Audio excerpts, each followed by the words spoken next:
మీ business ఏదైనా మీ ఊర్లో promotion చేయాలంటే అది సుమన్ టీవీతోనే సాధ్యం. ఇప్పుడే సంప్రదించండి.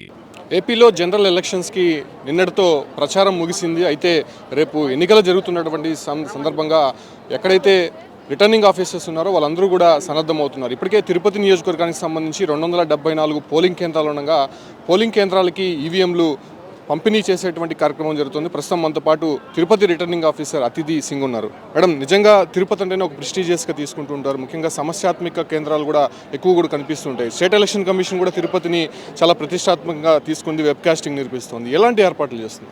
సో ఇప్పుడు డిస్ట్రిబ్యూషన్ జరుగుతుంది. మామూలుగా రేపు ఎలక్షన్కి సంబంధించి మనం to handle critical polling station CAPF arrangements ఉన్నాయి.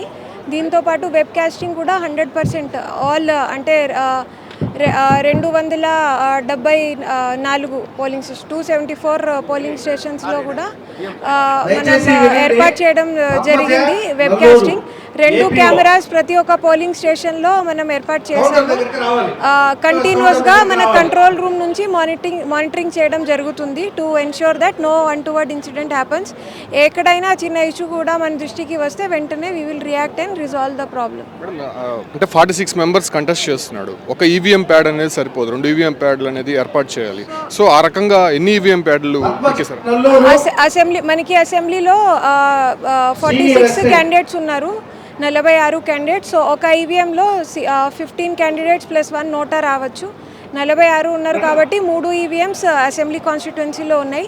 పార్లమెంటరీ కాన్స్టిట్యుయెన్సీ 23 క్యాండిడేట్స్ ఉన్నారు. So 2 ballot units for parliamentary constituency, 3 ballot units for assembly constituency ఉన్నాయి.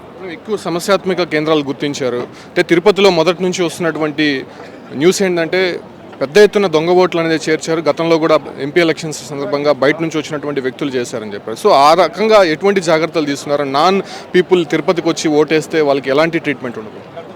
సో దీనికి సంబంధించి ఆల్రెడీ మనం ఏఎస్డి లిస్ట్ కూడా ఒకటి రెడీ చేయడం జరిగింది. సో అందరికీ ఆల్ పిఓస్తో షేర్ చేస్తున్నాము అన్ని పోలింగ్ పార్టీస్తో. దీంతోపాటు మనకి 48 అవర్స్ ప్రోటోకాల్ ఒకటి ఉంటుంది. ఎవరైతే బేటా వాళ్ళు ఉంటారో అది మొత్తం ఇది చోల్ట్రీస్, కళ్యాణ్ మండపమ్స్ అన్ని చెక్ చేయడం జరుగుతుంది పోలీస్ ద్వారా. అని ఎవరైతే తిరుపతి కాకుండా బేటా ఉన్న వాళ్ళు ఉంటారో వాళ్ళని చెక్ చేసి సో ఇది వెకేట్ చేయడానికి మన పోలీస్ సైడ్ నుంచి వాళ్ళు పూర్తి చేస్తారు. ఒకటి పోలింగ్ జరిగేటువంటి ఒక సెక్షన్ అయితే పోలింగ్ జరిగిన తర్వాత ఈవీఎంని స్ట్రాంగ్ రూమ్లకి తరలించడానికి ఒక పెద్ద టాస్క్ ఉంటుంది. అటువంటి సమయంలోనే తిరుపతిలో కొన్ని గొడవలు జరిగాయి. సో ఆ రకంగా ఎటువంటి ఏర్పాట్లు చేశారు? ముఖ్యంగా స్ట్రాంగ్ రూమ్ చేర్చిన తర్వాత వాటిని ఎలా భద్రపరచారు? సో మనకి తిరుపతి ఏరియా విధంగా చూస్తే చాలా చిన్న ఏరియా ఉంది కాబట్టి మనకి పోలింగ్ స్టేషన్ నుంచి ఇక్కడ మన రిసెప్షన్ కూడా ఇక్కడే పెడుతున్నాము. సో ఈచ్ పోలింగ్ స్టేషన్ నుంచి ఇక్కడ రావడానికి ఎక్కువ టైం పడదు. ఓన్లీ తిరుమల 5 పోలింగ్ స్టేషన్స్ ఉన్నాయి. అక్కడ నుంచి జస్ట్ కొంచెం మేబీ 1 అవర్ ఇలా పడుతుంది. మిగతా అన్ని పోలింగ్ స్టేషన్ త్వరగా ఇక్కడ రీచ్ అయిపోతుంది. ఇక్కడ నుంచి మళ్ళీ సెక్టర్ వారీగా బస్సెస్లో పంపిస్తాము. మన పర్మనెంట్ స్ట్రాంగ్ రూమ్ పద్మావతి మహిళా ఇంజనీరింగ్ కాలేజ్లో ఉంది. సో అది కూడా దగ్గర 5 minutes డిస్టెన్స్లో ఉంది కాబట్టి మనం అంటే will manage, there will not be any issue, we are sure of that. Thank you madam. ముఖ్యంగా చూస్తున్నాం తిరుపతిలో 274 పోలింగ్ కేంద్రాలు ఉన్నాయి. అంటే అత్యధికంగా రాష్ట్రంలోనే 274 కేంద్రాలు ఉండగా దాంతోపాటు కూడా 46 మంది పోటీ చేసినటువంటి నియోజకవర్గం తిరుపతినే చెప్పుకోవచ్చు. అయితే ఈ నియోజకవర్గాన్ని ప్రతిష్టాత్మకంగా తీసుకుని ఎన్నికల కమిషన్ నేరుగా దీనిపైన మానిటరింగ్ చేస్తోంది. అదేవిధంగా జిల్లా ఎన్నికల అధికారి కూడా దీనిపైన అనేక సందర్భాల్లో మానిటరింగ్ చేశారు.